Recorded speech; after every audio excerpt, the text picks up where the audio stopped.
Bancada Piauí, com Tony Trindade. Terça-feira, 10 de outubro de 2017, a Bancada Piauí está no ar. Adiado. Projeto que prevê aumento de impostos e retirado de pauta na Assembleia Legislativa e passa por uma rodada de negociações com empresários. O governo rebate críticas da oposição e diz que impostos podem até ser reduzidos. Timon, aqui do outro lado, será a sede da Semana Estadual de Ciência e Tecnologia. É uma semana estadual do Maranhão. O evento, que é uma parceria do governo com a Prefeitura de Timon, deve entrar para a história como o maior já realizado no Maranhão. E o ex-ministro, ex-governador, ex-deputado Ciro Gomes chega a Teresina. O pré-candidato à presidência da República participou da convenção do PDT e vai fazer palestra logo mais na OAB Seccional Piauí. E o detalhe, nós conseguimos que ele venha ao estúdio da bancada.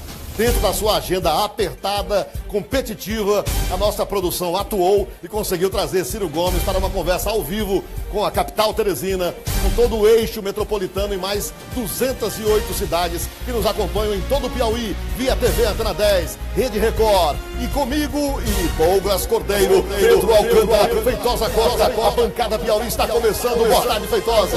Boa tarde, Tony Trindade. Boa tarde, Pedro Alcântara. Boa tarde, Tony. Douglas Cordeiro. Boa tarde, Tony. Ciro Gomes, conseguimos. E Ciro Gomes, o presidenciável, já está nos bastidores da bancada. Já teremos ele ao vivo e vamos modificar praticamente todo o espelho do programa, toda a formatação inicial do programa, dado a importância que é ter aqui um pré-candidato à presidência da República. E da envergadura que é. Sim. E se der tempo, os bastidores lá do PDT, tem coisa. Tem? Hoje de manhã? Ih, tem demais. Vamos mostrar a reportagem de Sayuri Sato, que esteve lá acompanhando toda a movimentação com a presença de autoridades políticas, entre elas o governador Wellington Dias. Que ficou até o final. Ficou até o final da solenidade. Confere a hora certa comigo, é do H-Visão, a hora certa para você, 2 e 3 da tarde, a hora certa para você. E o telefone, linha direta com o H-Visão é 3220-1010. Os endereços, Rua Goiás, 798 Pissarra e também na Praça dos Correios, na região do Grande Dirceu. Muito bem. Quero dizer aos meus colegas que teremos, portanto, uma mudança no programa. Vamos trazer já o presidenciável Ciro Gomes, mas... E aí eu, claro, peço desculpas por não pedir aqueles destaques daquela forma tão O destaque efusiva. é o Ciro Gomes. O destaque eu posso dizer, antecipar, que dentro desse contexto, o que é que Pedro Alcântara pode dizer, por exemplo, do dia de hoje, desta convenção do PDT, Pedro? Concorridíssimo lá. Foi, né? Estavam lá aqueles que dizem oposição, estava lá o governador, tinha gente até no meio, a terceira via, doutor Pessoa. Estava lá? Estava. Então, o pessoal está na história da terceira via mesmo, né? ele falou, né? Falou, né? Pessoal, a terceira via. Então, o PMDB estava lá, o PMDB? Chegou no final. Só o Lobão, no final. Foi no final. Aí? Também, né? Foi no finalzinho, foi. Finalzinho. Porque me parece que o PMDB estava assim com o pé no freio, né? Mas ele foi. Por conta que o presidenciável Ciro Gomes aqui ali tem dado uma estocada no presidente. Ele disse que se chegar à presidência da República, pela primeira vez o PMDB vai ser oposição no Brasil. Já disse isso mesmo. Isso, várias vezes. Verdade. Vamos ver se ele reafirma, né? Feitosa Costa. Primeiro, as nossas condolências a você. A gente sabe da sua ausência ontem. Falamos no ar aqui. A gente compreende a sua dor, a dor dos seus mais queridos. Mas, de qualquer forma, eu quero dizer que é uma honra tê-lo de volta, dado o fato de que o programa de hoje tem também essa importância. E sem a sua presença, ele ficaria comprometido. Falando isso seriamente, do coração. Eu sei que, a partir de todos vocês aqui, tudo em relação a mim vem do coração e a recíproca é mais do que verdadeira. Você fala do episódio lamentável que vitimou o filho da vereadora Lúcia Lima, uma pessoa queridíssima, vereadora de Brejo, mas também professora em Miguel Alves. Nós estamos vendo aí a imagem do Arthur Lira, 27 anos, aí é a família, a vereadora Lúcia Lima, no meio parece um garotinho chamado David, aí tem o Arthur lá atrás, a Renata Lira, que é uma estudante de filosofia. São pessoas que, para mim, eu diria que são a minha terceira família. Certo, Feitosa. Pode continuar falando, por favor. Porque eu fui casado uma vez, né? Certo. Tenho 2 filhos que vocês já sabem onde moram, moro fora do país. E casado a segunda vez, tenho 2 filhos também. Certo. E essas pessoas são pessoas que eu tenho perto de mim como se fossem mais uma família. certo? São pessoas altamente do bem. A vereadora Lúcia Lima, lá em Brejo, é uma pessoa super querida, muito mais ainda em Miguel Alves, onde ela se casou com pessoas humildes e construiu a vida dela antes de ser vereadora. Para você ter uma ideia, só de afiliados, ela tem mais ou menos uns 70 afiliados ali. Foi uma comoção tão grande, porque são todas pessoas do bem. Eu imagino, Feitosa. Todas pessoas do bem. E a nossa solidariedade. E eu queria aqui dizer para eles,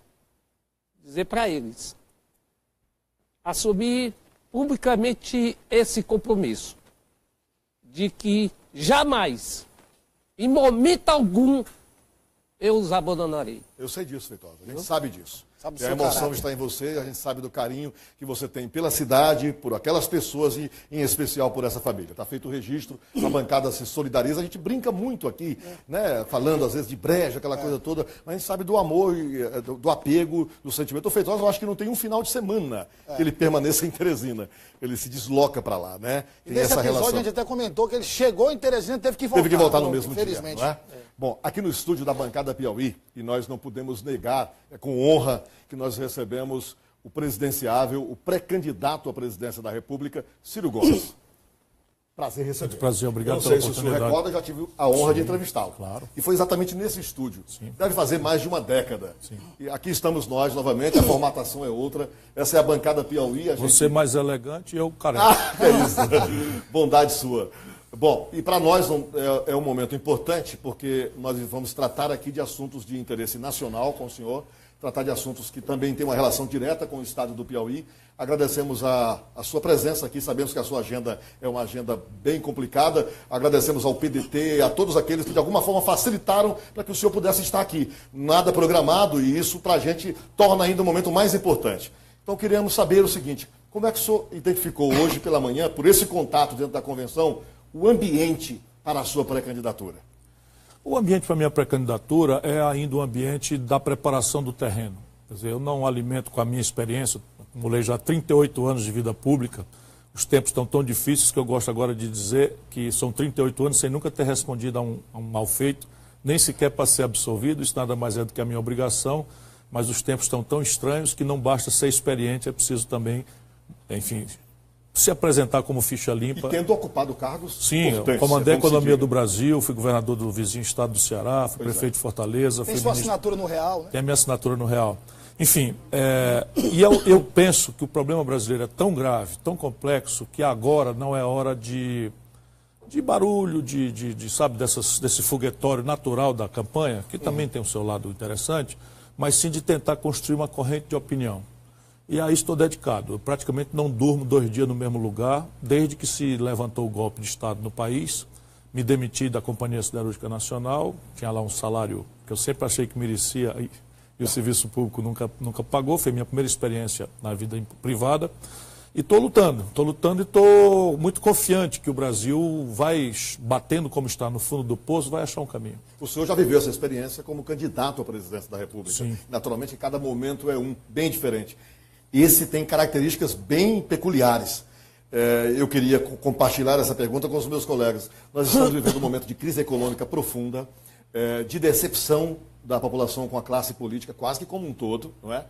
E alguns candidatos surgindo novamente, eu diria até, com aquele perfil de salvador da pátria.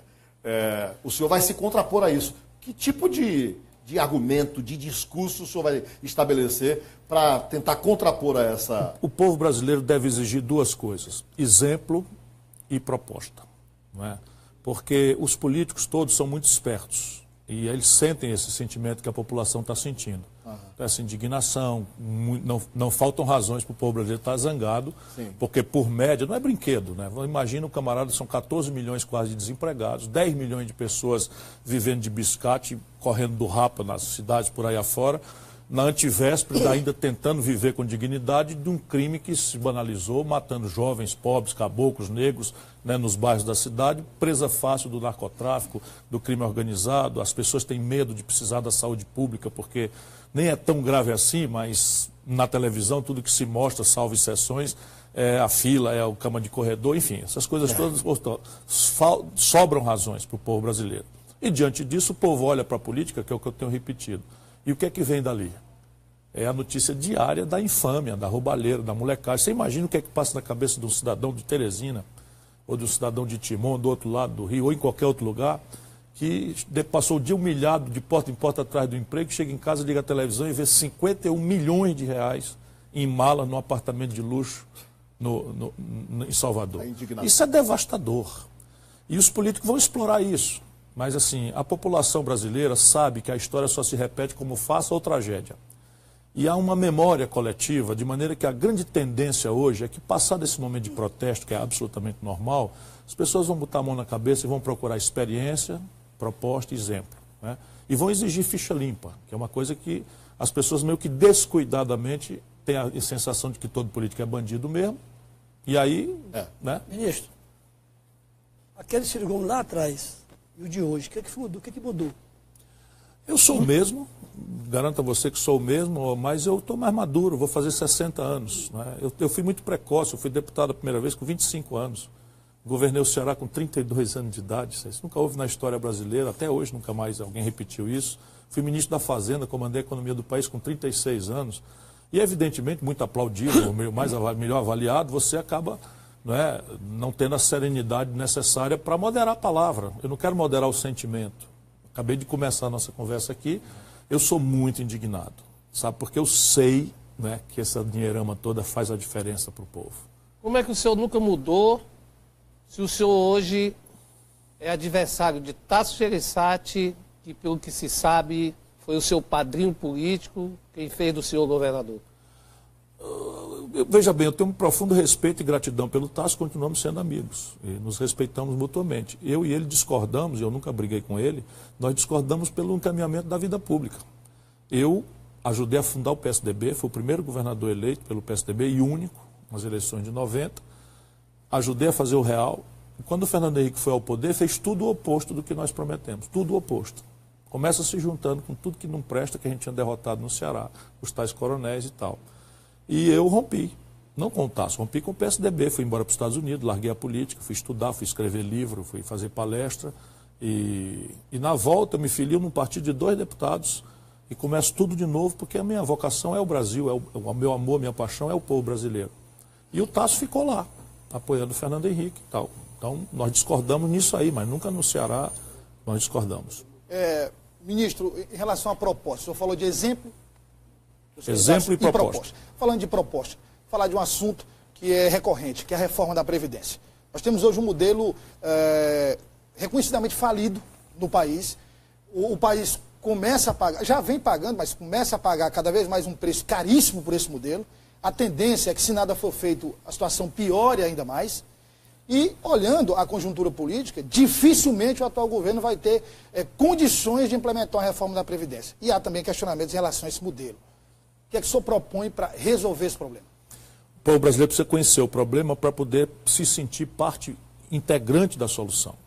Porque o problema no Brasil é que a população hoje é tratada assim. O pobre paga um preço amargo e o rico não paga nada. Vamos ter clareza disso. É claro que o rico é mais poderoso, o rico é que controla, né, o dinheiro das campanhas e tal, e eu pago o preço porque o meu lado é o da pobreza do país. Claro. O senhor é daqueles que compreende que a Previdência está quebrada mesmo? É isso que eu ia dizer. Não, ainda não. Ela vai estar, Pois não. Ela vai estar, mas ainda não. Vamos explicar para a população. Quando o Brasil montou o atual sistema, eu vou tentar ser breve, porque eu sei que o tempo de TV é muito curto, mas esse é um assunto crítico e eu parabenizo pela qualidade da questão. Quando nós montamos esse sistema, nós éramos um país muito jovem. Então tinha 6 pessoas ocupadas, Feitosa, para pagar um aposento, que a gente chama, né, aqui no Nordeste, de um aposentado com 60 anos de expectativa e mais. Então funciona. 6 pessoas ocupadas trabalhando muito tempo, contribuindo um pouquinho, pagam o aposento de pouco tempo do aposentado. A demografia e o mundo do trabalho mudaram dramaticamente. Hoje nós temos 1,6, ou seja, uma fração ideal de 1,6 trabalhador com carteira assinada trabalhando para pagar um aposentado com 73 anos de vida, de expectativa. Então esse modelo morreu. Ele não funciona nem aqui nem no lugar do mundo. Que é o de repartição. De repartição, exatamente. Parabéns mais uma vez, porque não se acha gente interessada na imprensa dita nacional, lá de São Paulo, para conversar coisa séria, que é o que interessa. Porque isso aí é crítico para ajudar o povo a resolver o problema. Então, repare, isso não aconteceu de ontem para hoje, vem acontecendo. Como nós no Brasil, a gente nunca consegue ajuizar o problema, nós fomos fazendo um remendo para cá, um puxadinho para lá, um curativo para lá, um remendo para lá.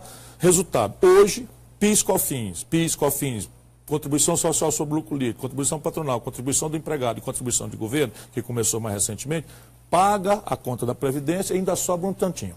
Tantinho assim, 20 bilhões esse ano. Portanto, ela não está quebrada hoje, mas vai quebrar com certeza. Por que o governo tem coragem de dizer na frente do povo que está quebrado?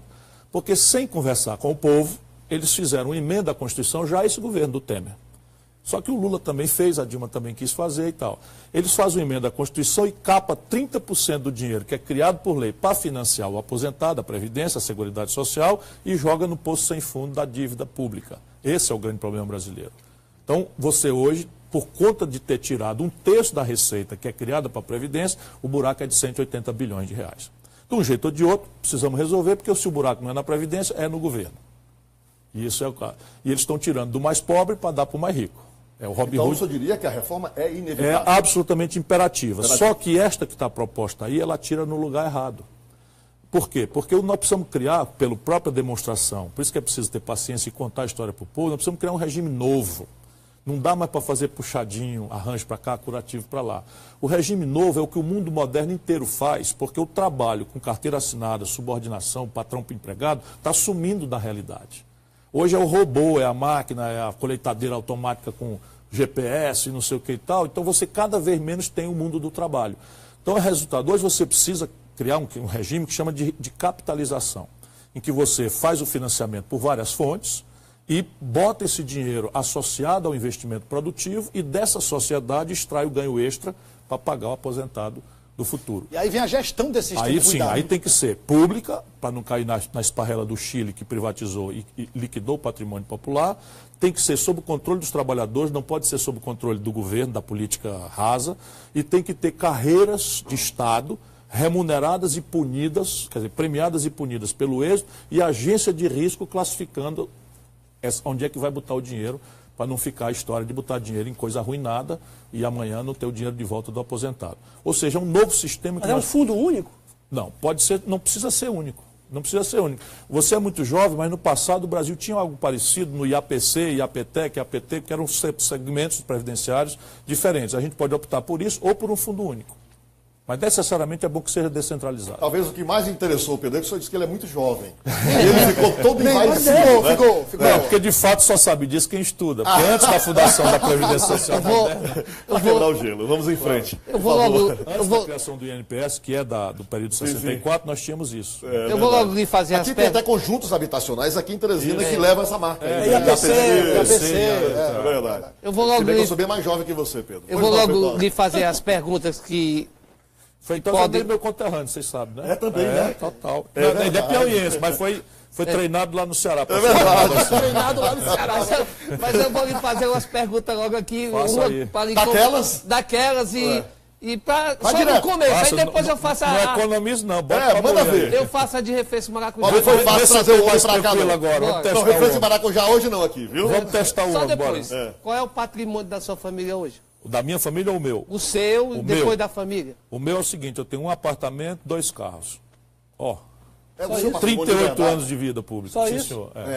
E da E sua tem família? mais, e tem mais. Na minha família, assim, meus filhos, nenhum deles tem 2 milhões de reais, como tem o Michel Temer, nenhum deles tem nenhum E o seu patrimônio. irmão? O Cid tem um sítio na Serra, herança de coisa, tem 2 terrenos com galpão em Sobral e só. E o apartamento. Outro dia eu vi um vídeo desse sítio na Serra, da Meruoca. Isso. Né? E que havia uma denúncia de que ele estava devastando lá Pois é. a Serra Você da conhece a Serra da Meruoca? Conheço. Toda a serra é dividida em pequenos sítios e o licenciamento é feito pela prefeitura. E ele fez um loteamento para vender os lotes e licenciou na prefeitura. Pegando esse embalo aí, família às vezes ajuda, às vezes atrapalha. Sim, claro. Como é que o senhor contextualiza a sua, nesse A minha aspecto? só Na hora que o ajuda. senhor for para o debate, A minha só ajuda. Só, né? Só ajuda. O senhor está tranquilo com relação a isso? Absolutamente. Veja, ainda tenho mais algumas coisas assim que não vale nada, porque é só minha obrigação. Mas eu, por exemplo, renunciei a 3 pensões, ex-governador, ex-prefeito. Não, vale muito. Deputado. Vale muito. 82 mil reais, eu me odeio, mas Mas nunca aceitei receber. Não é Mas o senhor está conseguindo. agora. Isso. O senhor está viajando pelo Brasil. Está Como é que o vivendo senhor de está quê? financiando Eu essa vivo, eu viagem? presto consultoria para a universidade, uma palestra minha, não essa aqui para profissionais liberais, eu não cobro nem para estudante. Certo. Mas para entidades empresariais eu cobro R$20 mil, Ministro, mais deixa eu imposto de perguntar renda aqui, na Pois não, por favor. Ministro, o senhor tem dito que vai tirar o PMDB do governo, que vai ser a oposição, se for eleito, né? Sim. Mas eu sou pouco o PT. O PT está no mesmo barco do PMDB na Lava Jato. Como é que se explica isso? Veja bem, me ouça como eu sempre falo. Eu tenho dito, quando perguntado, porque essa não é a minha preocupação central, de que o PMDB tem vários PMDBs. Então, o PMDB Jabas Vasconcelos, eu vou com ele para qualquer lugar. PMDB Pedro Simão, eu vou com ele para qualquer lugar. PMDB vamos lá, Requião, mais do que vou com ele, tenho orgulho de andar perto dele e tal. Então, o que eu estou dizendo é que a quadrilha que tomou conta do PMDB, Michel Temer e sua banda, Renan Calheiros e sua banda, esta quadrilha vai fazer oposição ao meu governo porque eu não aceito eles. Simplesmente. Pelo contrário, eu vou ajudar o povo brasileiro a ensinar o caminho da roça. Renan também. Renan, Raup, Eunício, Romero Jucá, isso aqui é outra quadrilha. Aí tem cearense nesse meio. Acabei de dizer o nome, Eunício. Acabei de dizer, é o tesoureiro. Pois é. Sabe quanto o Eunício tem de acordo com a Petrobras, dado pelo Lula, pela Dilma e pelo Michel Temer? R$1 bilhão. Um bi? 1 bi de contrato. 300 milhões é uma empresa chamada Manchester, sem licitação. Ele disse que abriu mão de todas as Assim, empresas para ser presidente do Senado. Abriu mão para ser presidente do Senado e botou no nome de um teste de Agora o PT, dele. diga aí. Hein? Falou o PMDB e o PT. Aí o PMDB e o PT é a mesma coisa. Ministro, Nunca ninguém me viu poupar as mazelas do PT. Ministro. Quem é responsável por ter colocado o Michel Temer na linha de sucessão do Brasil é o Lula. O Gedel, que a Numa pegou 51 milhões de reais na sala dele em mala, foi ministro da Integração Nacional na pasta que eu ocupei no governo Lula. Saiu, foi ministro foi vice-presidente da Caixa Econômica do governo Dilma. Nunca deixei de O senhor tem denunciar dito que isso. se ele for candidato é o desserviço ao Brasil, né? Acho, a ele e E ao o Brasil. senhor vai mesmo assim, se ele for Sou candidato? candidato. Depende só de uma questão, o PDT resolver que eu seja. E o PDT não resolveu ainda? Já me deu várias indicações de que eu sou, mas eu sou humilde de deixar o partido rever as coisas. Ministro, quando a gente fala de um candidato, a gente está falando, não podemos negar isso, de um produto a ser levado à população, apresentado. Se o senhor se olhar, e olhando de uma forma positiva como produto, os atributos e os defeitos, porque há quem diga que o primeiro adversário que o senhor vai ter que enfrentar é o senhor mesmo. Assim, aquilo que o senhor fala, dizem que o senhor é... Pavio curto, língua solta. Língua solta. E é isso que isso é o senhor criou um adversário contra o senhor próprio. Se o senhor pegasse atributos e defeitos de Ciro Gomes, quais são os defeitos que o senhor acha que poderão lhe causar mais problemas durante uma campanha, por exemplo? Talvez o maior defeito tenha sido eu não perceber lá atrás, não é, que a linguagem que é no meu ambiente, na minha paróquia, na minha comunidade, entendida como expressão da minha franqueza, Entendo. do meu descompromisso com a sacanagem, porque eu não tenho rabo de palha. Nordestino, né? Isso. Aí lá em São Paulo assusta. No Rio Grande do Sul assusta. E eu resolvi ser Ferrabras. Então foda-se, entendeu? Mas tá errado, tá errado, tá errado. Então o maior defeito é esse. Se você quer ser presidente, você tem que ter paciência. Porque há uma certa hipocrisia de que, porque é Isto homem é o que eu ia público, dizer não agora. falam palavrão. Isto é o que eu ia dizer não é? agora. Então repare bem, eles não dizem isso por uma bobagem que eu falo, por uma palavra que eu solto e tal. Não, eles falam isso para desqualificar o que eu falo de cabeça fria. Por quê? Porque se você bem reparar, só quem está dando os números da transferência brutal de renda de quem trabalha e produz nesse país para 10 mil famílias abastadas que vivem da especulação financeira sou eu. E eu era o garoto prodígio da política brasileira, eu fui ministro do Real. Na hora que eu fiz a intervenção do Banespa, do Banerj, que meti o pau em cima dos oligopólios que estavam explorando o ágio da população, eu virei de garoto prodígio para novo Collor, sendo rigorosamente a mesma pessoa, embora você pediu o meu defeito, eu acho que eu fui incapaz, ou talvez tenha sido arrogante, não fui humilde o suficiente, para entender que a mensagem não pertence a quem emite a mensagem. Vocês são comunicadores, a mensagem pertence a quem recebe a mensagem. E isso é uma lição que eu aprendi. E foi bom, o povo brasileiro me mandou eu amadurecer um pouco mais. O senhor está mesclando aqui questões ligadas a questões de gestão Sim. e ao candidato ou pré-candidato Ciro Gomes. Aí, repare, não tem como dizer que eu sou corrupto num país em que não tem como dizer que eu sou incompetente, porque o prefeito de Fortaleza é o mais popular do país.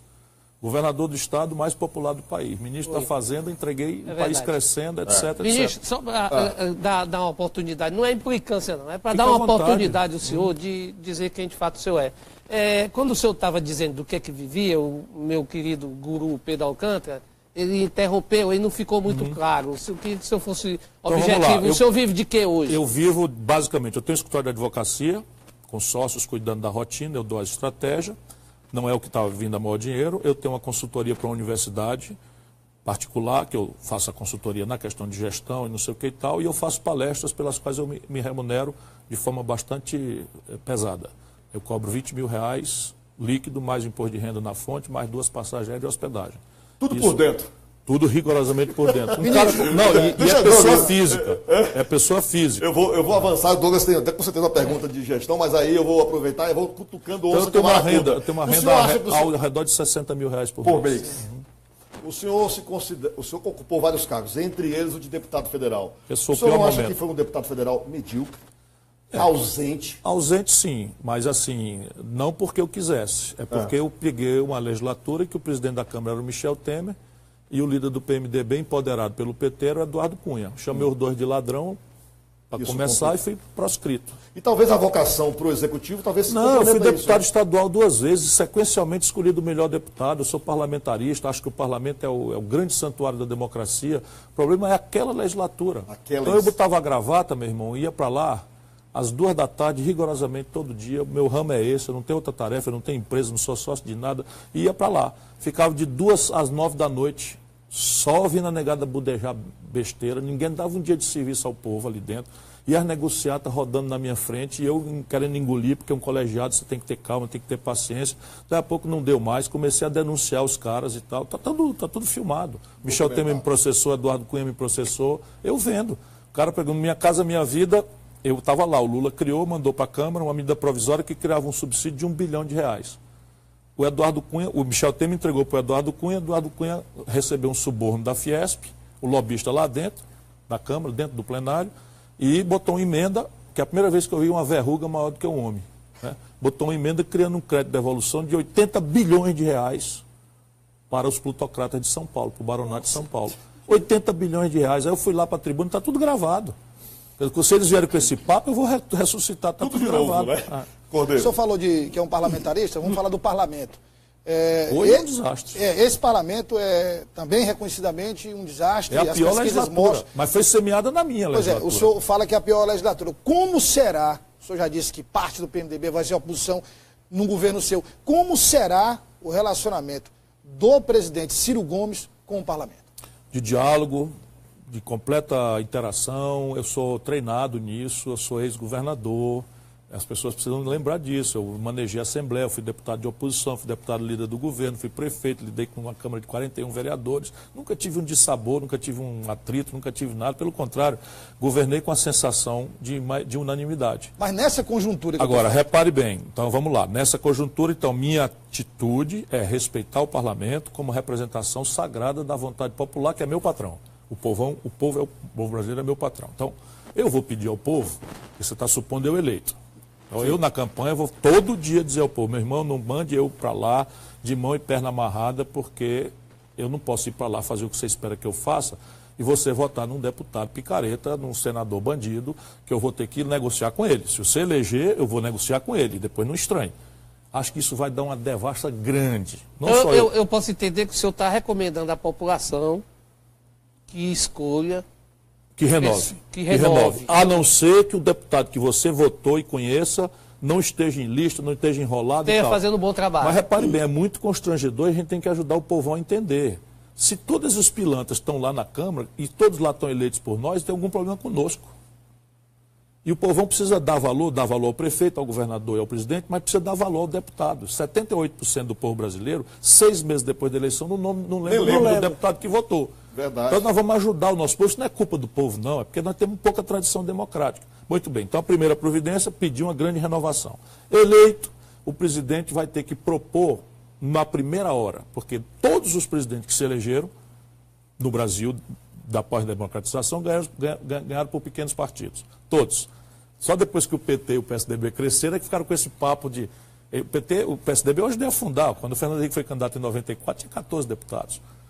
O PT, quando o Lula foi candidato, tinha 12 deputados em 89. Depois que fica grande, quer deixar os outros fora da jogada, não deixa mais. Então o povão, e todos tiveram maioria, quase unanimidade. O Collor, por exemplo, se elegeu por um partido chamado PRN, né? Propôs aquela aberração do sequestro da poupança, o Congresso Nacional votou por unanimidade, o Judiciário fez de conta que não viu a arbitrariedade que estava envolvida naquilo, porque há um conteúdo plebiscitário no presidencialismo que talvez seja a sua maior vantagem.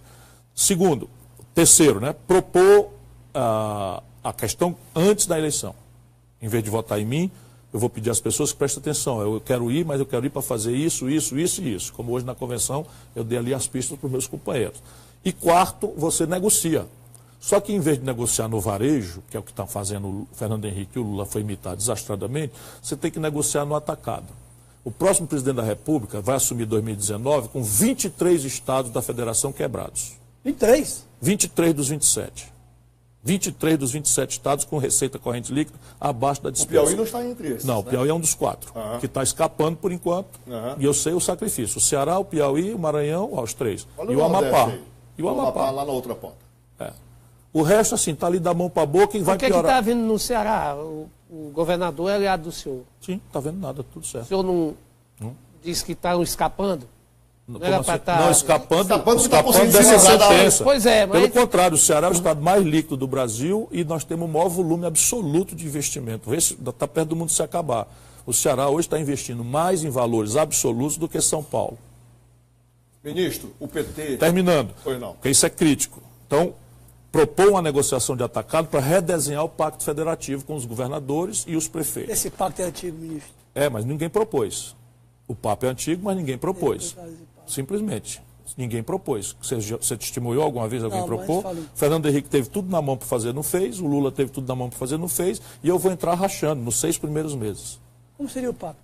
É um redesenho fiscal do país. Eu vou consolidar a dívida dos estados. Esse modelo está aí não serve mais. Hein? Esse modelo está aí não... A questão básica é essa. Tem 23 dos 24, dos 27 quebrados. Aí o senhor vai... Você vai redesenhar o pacto fiscal do país, forma? Consolidar... Quer saber agora? Porque tem a quarta questão. Persistindo o impasse, é preciso tirar da letra morta da Constituição plebiscitos e referendos, para diretamente discutir com o povão, né, os impasses. Porque ninguém pode ser dono da verdade, esse negócio de ditador, dono da verdade, isso não existe. Então você pega Previdência Social. Na hora que você faz uma Previdência e vai discutir só com o lobby, né, dos atingidos, aí o povão precisa saber. 2% dos beneficiários levam 1/3 da renda da Previdência. Quem são? Os juízes, os procuradores da República, sabe? Essa chibata moral que dá lição de moral em todo mundo. Tá? Com 1000 privilégios e tal. E você vai mexer nesse vespeiro? Vou mexer, mas com toda habilidade, diálogo e cuidado, por exemplo. Você tem que fazer uma coisa que desarme a resistência contemporânea e ajude o país para o futuro. Então já é muito flagrante na Constituição brasileira que não pode retroagir providência agora mesmo que fira direito adquirido. O senhor falou aí que quando for tocar aí no judiciário, no todo, o senhor vai ter que ter muita habilidade. Por que o senhor não tem... Mas energia também. Por que o senhor não tem essa habilidade quando o senhor se refere aos seus adversários? Porque adversário é para a gente adversariar, rapaz. Eu sou um velho ganhador de eleições. Espera um pouquinho, eu só perdi a eleição para presidente da República, o que é muita coisa para um cearense. Sair lá de Sobral, educado quase a vida toda na escola pública e brigar com os grandão de São Paulo e do Rio.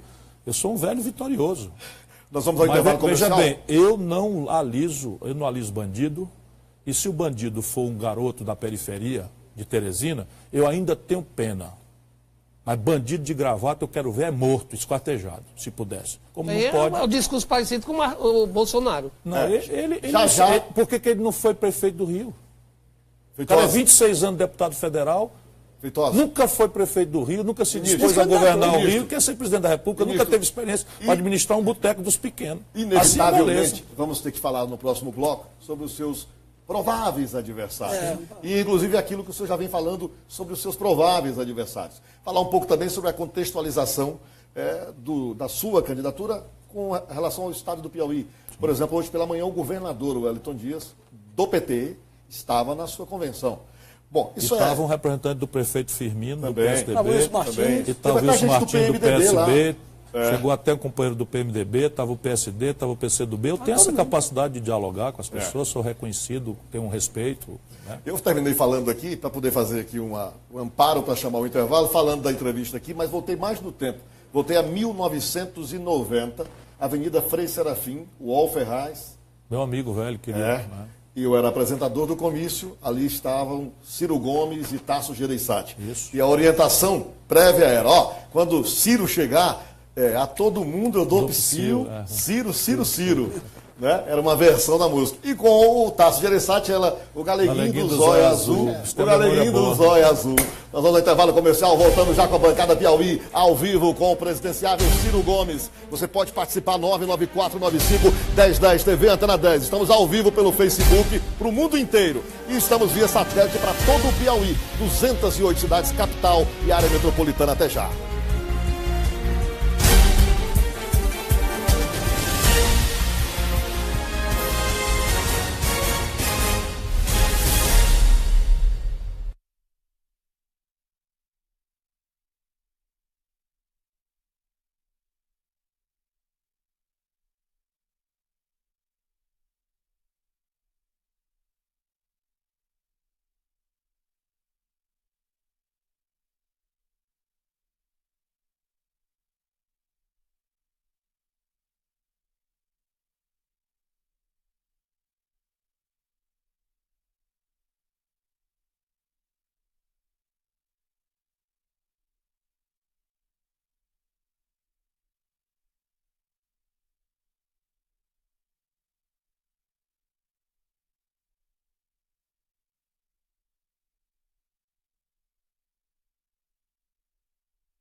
Bancada Piauí. Voltamos com a Bancada Piauí, a hora certa do H-Visão. Você confere comigo, agradecemos hoje a compreensão até dos patrocinadores, porque nós vamos aproveitar mesmo quase que na totalidade de tempo da bancada a entrevista com o pré-candidato Ciro Gomes. Então, quero dizer para você que a hora certa está aí, é do H-Visão. Agradecer ao Grupo Carvalho, à Nova Ceasa, ao Jockey Clube do Piauí, que são patrocinadores, parceiros aqui, a Beleza e Companhia, que hoje nós vamos abrir uma exceção para fazer só a citação. Feitosa Costa. Eu queria, porque en passant, né, como diriam os franceses aí, ele disse que depois se exilou, foi para os Estados Unidos, né, estudar. Então, acho que isso é uma contribuição. O senhor naquela época, inclusive, foi nas páginas amarelas da Eu queria saber Veja, o que o senhor estudou lá. É uma coisa Economia simples. política brasileira. Na verdade, eu escrevi um livro junto com o professor Roberto Mangabeira Unger, que é mais jovem titular da Universidade de Harvard, que é brasileiro, propondo uma alternativa concreta à esmagadora onda neoliberal que estava se impondo ao mundo inteiro e ao Brasil, e isso se revelou quase uma profecia. O senhor falou de Mangabeira Unger. Ele estaria ou estará no eventual governo do senhor? Sem dúvida nenhuma, sem dúvida. Então ele continua sendo para o senhor um referencial? Continua sendo. Ele é extraordinário. Ele é extraordinário. É, muito bom. Como é que o senhor se define hoje ideologicamente? Eu sou do socialismo democrático, em permanente inquietação. Ministro, o senhor falou 23 estados Veja, quebrados. eu acredito muito na virtude da iniciativa privada, que ela já provou a capacidade dela de promover vamos dizer, o progresso humano. Mas eu também sei que não existe nenhuma experiência de justiça social, nem de desenvolvimento, sem uma presença de um Estado forte, parceiro dessa iniciativa privada. É sobre isso que eu trabalho. Ministro, o senhor falou de 23 estados quebrados, que é uma situação gravíssima. Dos 27, escapam 4, Ceará, Piauí, Amapá. O que é que esses estados, em meio a essa crise econômica, em meio a todas as dificuldades, por que é que eles conseguem se diferenciar dos outros? O estado do Piauí, por exemplo, o que é que ainda faz com que esses estados consigam, digamos, tocar o barco? Primeiro, uma certa tradição de bons governos. Estou falando da média. Uma certa tradição de bons governos. Teve, inclusive, governador hoje e tal. Sim, o Wellington é uma figura extraordinária, porque importa a aliança política ou não aliança política. A minha opinião sobre ele, que eu conheço bem, o Brasil e os líderes brasileiros, o Wellington é uma figura absolutamente extraordinária, é credenciado, sem dúvida nenhuma, como um dos melhores governadores do país, sob o ponto de vista da resultante do seu trabalho. Uma pesquisa divulgada ontem o coloca com 70% de aprovação na capital. Imagina num tempo desse. Num tempo desse. E assim, eu de fora sei talvez mais do que quem está dentro, porque quem está dentro está zangado com a segurança, que não tem quem faça milagre, está zangado com o desemprego, que tem toda a razão. Mas quem está vendo a grande pintura, como eu, isso aqui não é um elogio que eu faço para qualquer um, não, é fácil porque é preciso que o povo saiba que há diferença, que é mentira que é todo mundo igual. E segundo o seguinte, é o ajuste das contas. É o ajuste das contas. No caso do Ceará, que é excepcionalmente o melhor de todos, nós, por exemplo, fizemos, quando a gente viu a crise antes, essa crise que está aí, nós vimos 3 anos atrás, ainda com o CID, 4 anos. E começamos a agir. Então, por exemplo, o Ceará cobra 14% de contribuição previdenciária do salário dos juízes, dos promotores, dos LANs. Por exemplo, o Brasil inteiro cobra 4% de herança, o imposto sobre a herança dos ricos. O Ceará cobra 8%, que é o teto da Constituição. E fazemos ali a economia diariamente de tudo e tal. Então, não tem milagre. O senhor tem uma característica interessante. O senhor consegue, se estiver falando em Harvard, o senhor tem lá uma metodologia de comunicação. Se o senhor vai ali para os platôs de Guadalupe ou para os tabuleiros litorâneos, onde o senhor já esteve, o senhor tem uma outra linguagem. Nós vemos o Brasil enfrentando um problema econômico sério. Como é que o senhor vai traduzir isso no dia a dia, na campanha, em sendo candidato, para a população compreender a sua mensagem? Para não ficar um negócio meio que erudito demais. Para o povo, a questão é emprego, segurança e saúde. Não é? E corrupção. Esse é o monte para o povo, né? Não, para o povo. Agora, não adianta você identificar isso, porque todo marqueteiro vai fazer isso, pasteuriza. Então o cara faz uma pesquisa, pasteuriza. O que é que o povo, a gente precisa falar? É mostrar que emprego vem de investimento. E investimento é privado ou público. E aí começa a coisa a ficar... Investimento é o que é? O cara abriu uma roça, abriu uma loja, só vai ter emprego se a iniciativa privada restaurar a condição de investimento. E aí eu tento dizer como fazer. Só vai ter emprego se o Estado Nacional Brasileiro, conjunto, União Federal, Estados e Municípios, voltar a ter capacidade de investir. E hoje está zerada, tem nada e tal. E aí você diz como fazer. E só vai ter saúde se você incrementar o gasto por cabeça, melhorar a gerência, a gestão do processo de saúde e tal. E a violência é um pouco mais complicado, nem sequer adianta dinheiro só. Porque nós chegamos num limite em que a violência banalizou-se de um jeito tal, em que, por exemplo, a população carcerária do Ceará, que eu acompanho mais de perto, nós dobramos a população carcerária nos últimos 12 anos. Dobramos. O que acontece? Imediatamente o PCC sai de São Paulo e se instala lá, o Comando Vermelho vem, se instala lá, começa uma briga de facção, estão dando ordem para queimar ônibus fora, matar garoto fora e tal. Então, repare, não adianta só a truculência, prender, e mesmo um judiciário que coopera de fazer a sentença acontecer, nós dobramos, construímos presídio para cacete, etc, etc. Tem escola de segundo grau, duplicamos o efetivo da polícia, melhoramos o salário, as viaturas do Ceará são high-tech, tem câmera para frente, câmera para trás. Todos os crimes que têm tecnologia como elemento central de investigação, nós conseguimos acabar, ou trazer as estatísticas irrelevantes, sequestro, assalto a banco, etc. Mas homicídio de garotos pobres, negros, caboclos, nos bairros pobres, e assalto difuso nas ruas, explodiu. No país inteiro. Pois é. Estou falando do Ceará para não parecer que eu estou falando dos outros. Estou falando da minha terra, onde nós temos, por exemplo, 77 das 100 melhores escolas do ensino básico no Brasil estão no Ceará. O governador do Piauí e o governador do Acre fizeram uma proposta para um plano nacional de segurança. Isso é inadiável. Eu estou trabalhando num plano, porque o fato é que a União Federal não se mete no assunto. Tirante a Polícia Federal, que está agarrada com ladroeira de político, né, e fronteira e tal, já precariamente que o efetivo é baixo, a União Federal, a rigor, nunca quis se meter. Aí fica fazendo essas pantomimas cinematográficas. O senhor vai se meter? Eu vou meter a mão firme nisso. Vou propor claramente um projeto novo. E aí eu estou conversando com especialistas. Pode ter o Ministério da Segurança Nacional, pode ter? Uma das ideias que surgiu é essa, não desconsidero. Sei que todo mundo vai ver que eu vou tratar do assunto para valer. E com relação à Polícia Federal? O campo progressista... O senhor tem meta na segurança, quando assumir a presidência? Eu quero mexer com crime organizado. Eu acho que a União Federal tem que assumir a responsabilidade por reprimir o crime organizado. E a minha pista nesse momento, eu não quero adiantar nada, porque eu estou com um grupo de especialistas. Ainda agora estive no Rio de Janeiro, semana passada, 2 ex-comandantes da PM do Rio, um grande especialista, eu não quero devassar o nome. Sim, o Luiz Eduardo Soares, que é um cara que eu respeito muito, ele não tem nenhum compromisso comigo, eu estou só me consultando com todo mundo. Já procurei o Fórum Brasileiro de Segurança Pública, também estão preparando um pequeno seminário para me ajudar, e eu vou meter a mão firme nisso aí. Então a minha ideia não é de aparato. Eu desconfio, pela minha experiência, que esse negócio de cercar a Rocinha, com exército, não sei o que e tal, dando bala perdida, matando criança pobre, é só para inglês ver, é só para fazer cena para TV, isso não resolve coisa nenhuma. O que resolve é a inteligência, é você cirurgicamente chegar com um comando e retirar o camarada, aquele que você identificar e juntar as provas. Isso. Como o cérebro do comando organizado. Vai ser sua relação. Você questiona muito agora essa intervenção. A Polícia Federal, como é que o senhor vai? A Polícia Federal é um centro de excelência do serviço público brasileiro, mas nos últimos tempos tem vivido uma certa anarquia. Aliás, como tudo no Brasil. Né? Quando você golpeia a instituição central, as outras instituições viram geleia. Então é preciso garantir o profissionalismo da Polícia Federal, mas subordiná-la à autoridade civil do Presidente da República. E a questão financeira, ou seja, eu mando e eles obedecem. E a autonomia financeira para a Polícia Federal? A autonomia financeira será do governo brasileiro. Você não acha que aí vai ter uma intervenção política muito forte, não? Então você acha que pode haver intervenção política na Presidência da República e na Polícia Federal não? Não, eu vejo como a Polícia Federal hoje fazendo um trabalho... Polícia fazer uma pergunta que parece descabida. A Polícia Federal, volto a dizer, porque eu conheço bastante de perto, é um centro de excelência do serviço público brasileiro.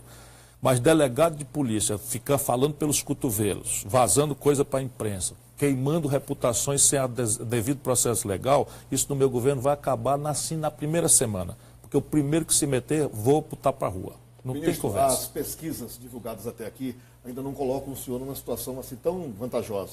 Lá estão na ponta, por exemplo, Bolsonaro, Dória e Lula. O Dória perde para mim, que é isso, rapaz? O Dória perde para mim. Nem que seja por um pontinho. Despencou, foi? Então me perdoe.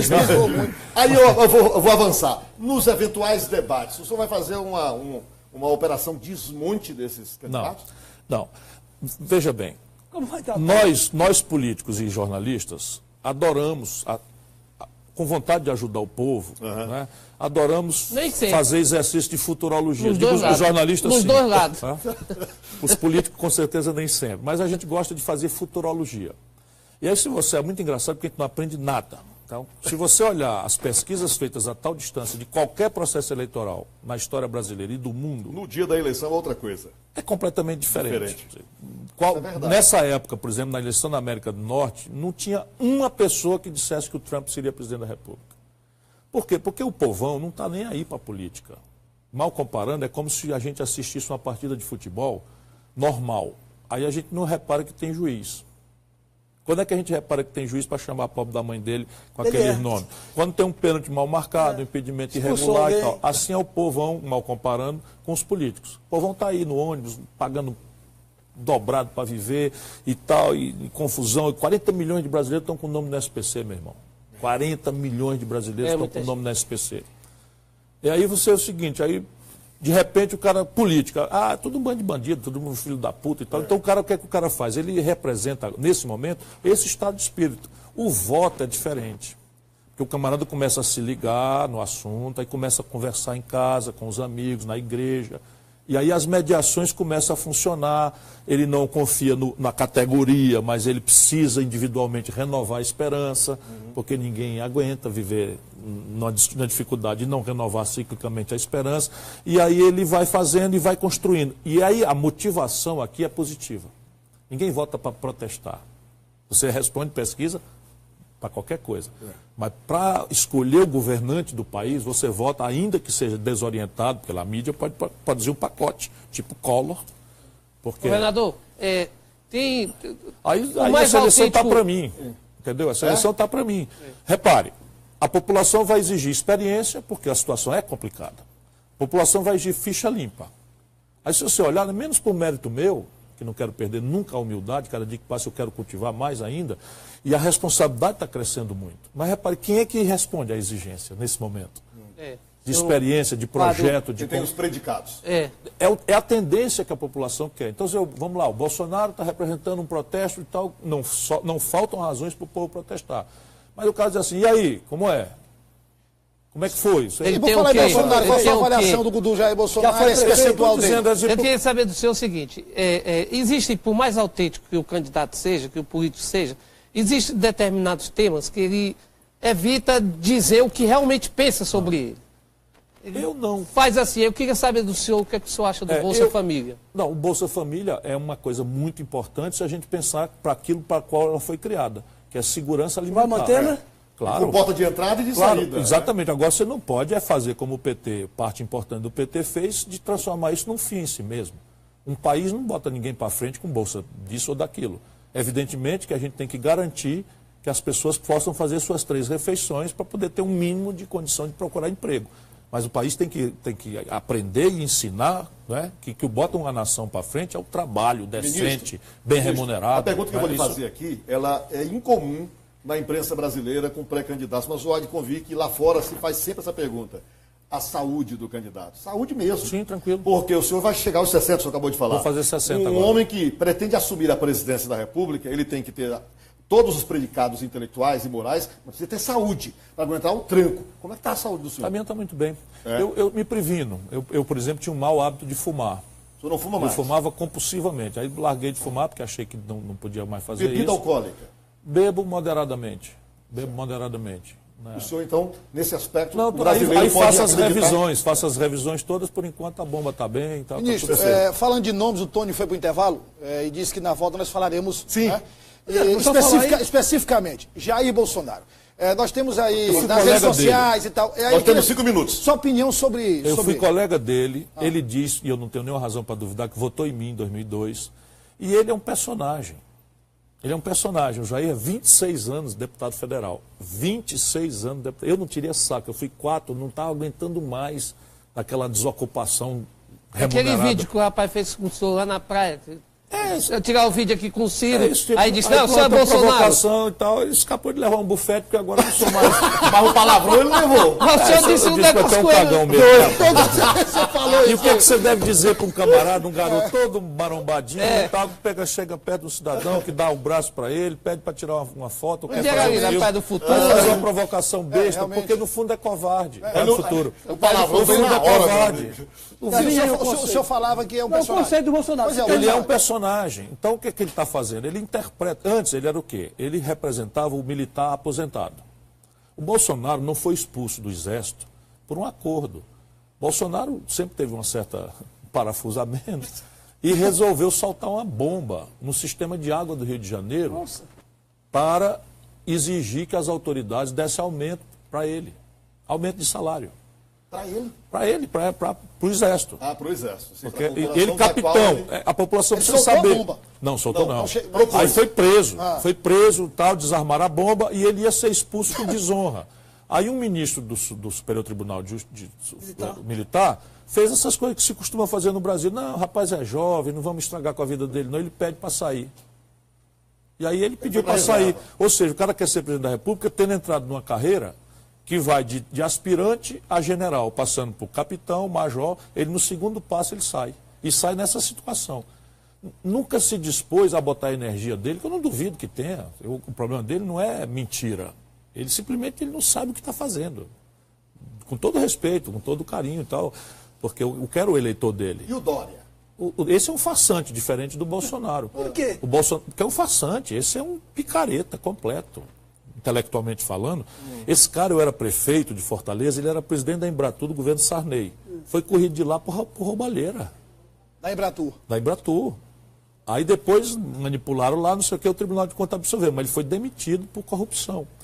Aí esse cara depois aparece, filho de político, filho de deputado, aparece não político. Por quê? Porque o povão está zangado com os políticos e ele lê superficialmente e diz que ele é um político não político. Aí isso é um gestor. Aí eu pego, aí vamos lá, e rico pra cacete. Eu acabei de pegar 2 horas da manhã o voo da Azul, 2 horas da manhã para chegar em Teresina. Quer dizer, embarquei às 3, acordei às 2, para embarcar às 3 horas. Aí chega aqui, dou 2 horas, estou aqui com vocês e tal. E daqui a amanhã, 7 horas, 6h30 da manhã, eu pego o voo da Gol para lá e tal. O cara anda num jato, para cima e para baixo. Lá no sol. Lá a gente trabalhou para isso, trabalhei. Sim, trabalhou. Então vamos ver aonde. Diz que o patrimônio dele é lícito. Então muito lícito. Vamos lá. O camarada tem uma roça, onde é o roçado dele? A empresa, publicidade. Não, peraí, roça ele não tem, certo? Não, tem não. Roça. Tem Ele tem um comércio, Lead, ele tem um comércio, ele tem um comércio, um balcão Não, assim, não. ele vai lá de manhãzinha, tal, como milhões de brasileiros acordam cedo, 6h30, abre a porta e pega um fiscal para tomar toco dele, não sei o que, tem não, não tem. Ele tem uma fábrica de arruela, de parafuso, tem alguma? Não tem. Como é que é isso, meu irmão? O cara é podre de rico, não tem uma roça, não está no comércio, nem está na indústria. Aí eu sei, está onde? No lobby. Óbvio. Sabe o que é o lobby? Era pegar dinheiro dos governos do PSDB do São Paulo, PSDB de Minas Gerais, PSDB de Goiás, e das prefeituras e dos governos de estado, e fazer com piquenique de empresário aproximando de político. É esse o patrimônio dele? Este é o patrimônio dele. Este é o patrimônio dele. E veja bem, lá no Ceará a negada diz que quem não rouba nem herda, rico é merda. Não, mas aqui também diz. Aqui também diz. E a Marina? Isso é o povo lá que diz. Só quer a Marina como Aqui vice? também diz. Nós temos 1 minuto. Só quer a Marina como vice, é? Não, o que eu disse, e a turma logo acha que eu estou querendo fazer, eu disse que ela é muito maior do que eu, eleitoralmente hoje, que ela é uma boa pessoa, que ela é uma pessoa respeitável, que ela é uma pessoa decente e, portanto, ela está num campo de alta respeitabilidade. A minha discordância da Marina é o olhar que ela tem sobre o Brasil. Então, imagina, um país que tem um consumo assentado na produção importada de eletroeletrônico, computador, não sei o que e tal, tem um buraco na conta em dólar com o estrangeiro que vai a 124 bilhões de dólares quando a gente cresce nadinha, e quem paga a nossa vida é o agronegócio, é a mineração, e só porque no agronegócio tem ali um camarada ou outro que faz as coisas erradas, fica generalizando a crítica sobre esse povo que acorda cedo de madrugada para carregar o país nas costas. Ministro, então é uma visão diferente. Pedro, mas... nosso tempo está É esgotado. porque eu li uma nota que se o Lula não for candidato, o PT pode indicar o Haddad de vice do senhor. É mais fácil um boi voar, mas era bom se fosse. O PT não apoia ninguém, isso aí vamos ter clareza. Como vai ficar o E PT? apoia no segundo turno se eu ganhar deles no primeiro. E o senhor recebe esse apoio? Claro, lógico.